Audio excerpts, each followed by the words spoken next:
How much is my home worth with these higher interest rates?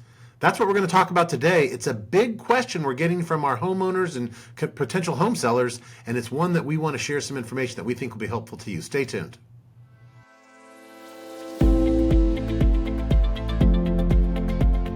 Today we're going to talk about what impact these rising interest rates are having on home values. Traditionally, when rates go up, home values go down. As the rate goes up, the buyer's purchasing power dwindles or decreases, and as a result, they can't pay as much for a property that they maybe could have prior when rates were lower. That's really been a big situation here in the Las Vegas market over these last months, as our rates have abruptly and dramatically shifted from 3% or the low threes to the 7% or low sevens, and that's happened in just 12 months. But prices didn't come down. What's happening is prices are actually going up right now. Why is that? Well, it's being called the locked-in effect. And so here's what's happened. Many current homeowners, you might be one in that situation, are sitting there with an interest rate in the high twos or low threes or mid threes. And with the current rates being in the high sixes and low sevens, depending on what product and what price point you're looking at, that's put a freeze on sellers' desire to sell that home at that lower interest rate to take on a new property at a much higher interest rate and higher monthly payment. So with fewer sellers putting their homes on the market, our supply has shrunk. Well, typically when supply goes down in simple economics and demand stays somewhat strong or somewhat stable, prices tend to go up. And so what's happening right now is the increase in interest rates is not having the impact of lowering home prices. It's the demand or the shortness of supply that's causing prices to actually go up.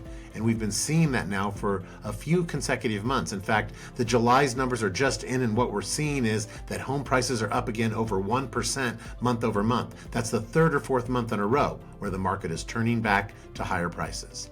So what happens next? Well, some say that interest rates are destined to go down. A couple of reasons that interest rates will go down in the near term. Number one is more stability is coming back to the market and to the economy, a little more predictability or certainty. Inflation is now down into the 3% range or 4%, depending on whether you're tracking overall inflation or just PPI or core product inflation, but definitely down from the 8 and 9% that we'd seen during some months late last year and in the early parts of this year. So that's a move in the right direction. But the second thing is the Fed may have to face the fact that with the stall out in the housing market happening because of these higher interest rates, they may have to bring rates down or allow rates to come down to get some sellers to put their home on the market to allow real estate to continue.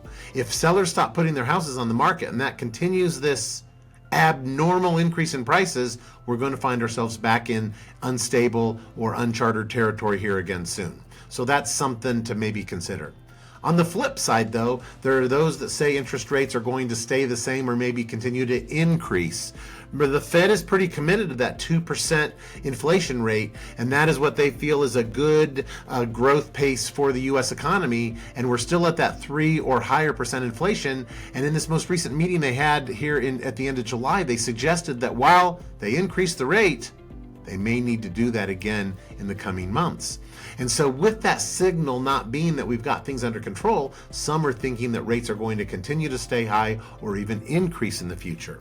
Whether rates go up or rates come down, one thing that's happening is prices have stayed pretty stable, or they're actually inching back up a little bit. From a peak of 485, now we're approaching the mid 450s to 460. Home sellers or homeowners are finding a pretty stable or pretty flat time right now. So no need to make any rash decisions, but keep your eyes on the market. Things can change quickly, and there's an opportunity for you, whether you're thinking of buying in this market or selling in this market. Just depends on your situation. Hope this has been helpful. Thanks for watching and have a great day.